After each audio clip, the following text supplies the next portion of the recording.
Hello, everybody. Today I'm talking about Mercury in Gemini. I would say this is one of the most important things that Mercury has ever done in recent times. It is breaking the Kal Sarpa yoga and creating a much healthier environment for all of us. Mercury is in dignity in Gemini. It will conjunct with Rahu and then move out of Rahu and break the grip. So, hello, I'm Komilla Sutton, and we are talking about Mercury in Gemini and its breaking of Kal Sarpa yoga.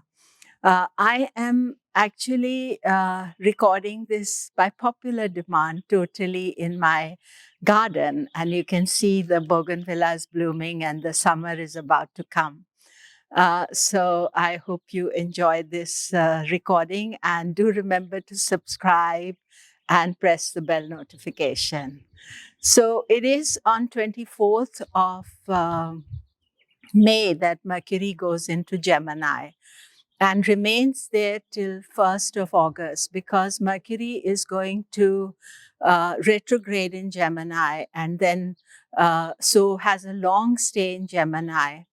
And the main thing about Mercury in Gemini is that on 28th of May, it moves away from Rahu. So it cuts the Kal Sarpa yoga that has been keeping the world in total unbalanced state since 25th of February. And this is a very key thing. However, we have another Kal Sarpa coming in December. I'll talk about that later. But for now, this Kal Sarpa is broken, and Mercury is in dignity in its own sign, and it is very much in a strong position in Gemini. So Gemini also creates a transit Bhadra Mahapurusha yoga. I made a video on this. I'll put a link above. And this is specifically for Gemini, Virgo, Sagittarius and Pisces. So it's a positive energy for them, auspicious, lots of good luck. And although Mercury has a conjunction with Rahu on 28th of May, often it's just one day, and so 28th of May, but it's doing this big service by conjoining with Rahu and then coming the other side of Rahu.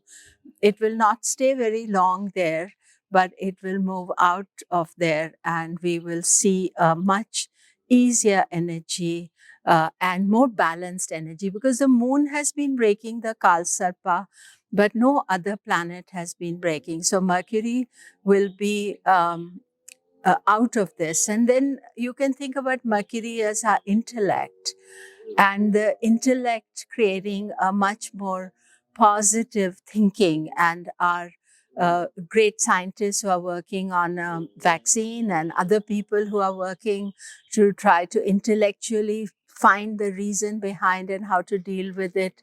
That means that Mercury will help in that assignment.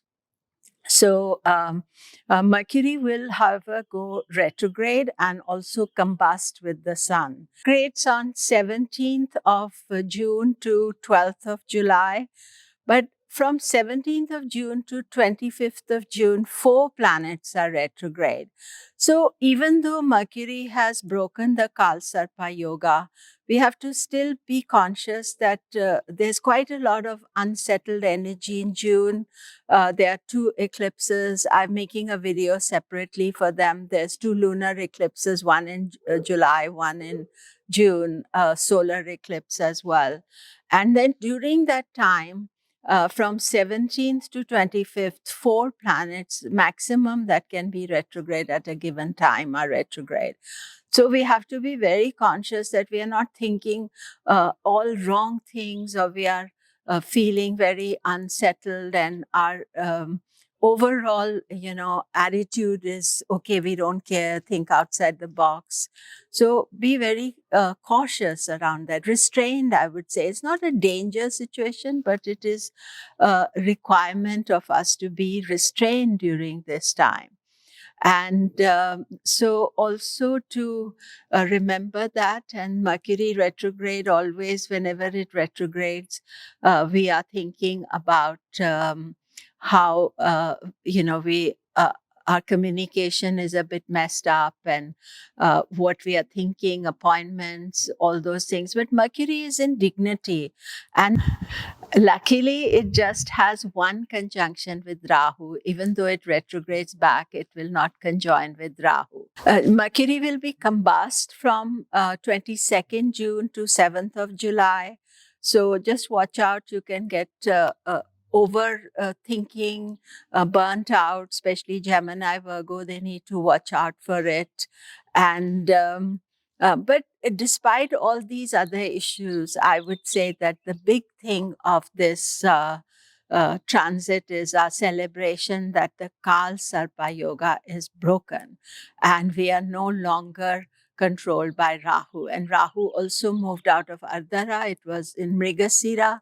So a number of releasing factors and balancing factors, because when Rahu Ketu uh, uh, control everybody, then we become out of balance. So this is a major situation. How does it affect you? So look at the moon sign and your ascendant.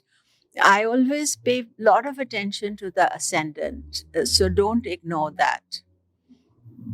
Aries, Mercury is in the third house of self effort and action, and it's a good place. You can be overthinking your actions, and during the retrograde, be careful that you're not doing alternative things, not always paying attention to your decisions.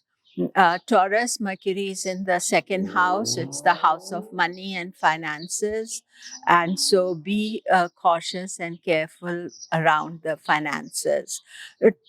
Venus is in Taurus, but they are both retrograde, Venus and Mercury. So you may be hesitant in what you're doing. So wait after 25th, I would say, when Venus goes direct. Gemini, Mercury is creating a Bhadra Mahapurusha yoga. It is a lot of opportunity for you around this time. Rahu can make you feel a bit dissatisfied, as if things are not going according to plan. But take your time, and especially watch out the retrograde, because you can feel burnt out. Always retrograde for you is a time to take a little break and not overdo things. Cancer, Mercury is in your 12th house, so you need to be very careful regarding expenses. And you may feel that desire to overspend things, so be careful about it.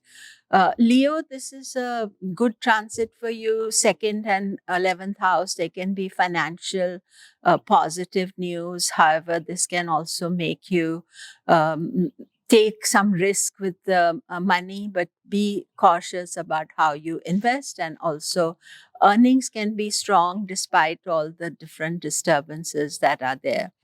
Virgo, your Lagna Lord, your Moon Lord is in Mahapurusha Yoga. This is a positive transit.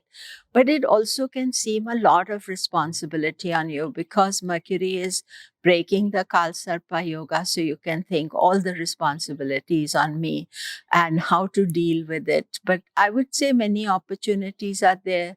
If you have been having issues regarding your work, then this may be a good time to look for something new, but it is definitely giving good energy for you. Libra, Mercury is in your 9th house. That is a house of good luck, good opportunity, and your thinking is strong. And especially as you break the Kal Sarpa Yoga, a lot of responsibility is on you to think correctly. And during the Mercury retrograde from 17th onwards, just be very careful about the advice you get and what decisions you make.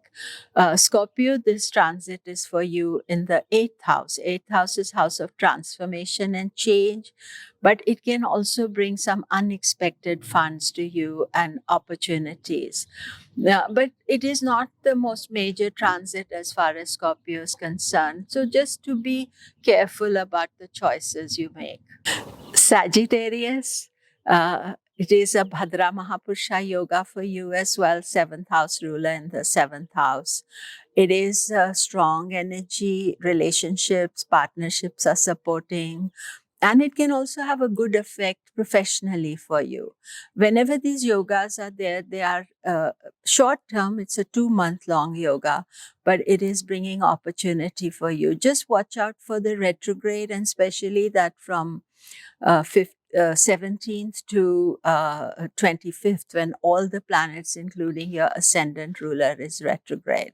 But you can get support from partners, from close loved ones as well.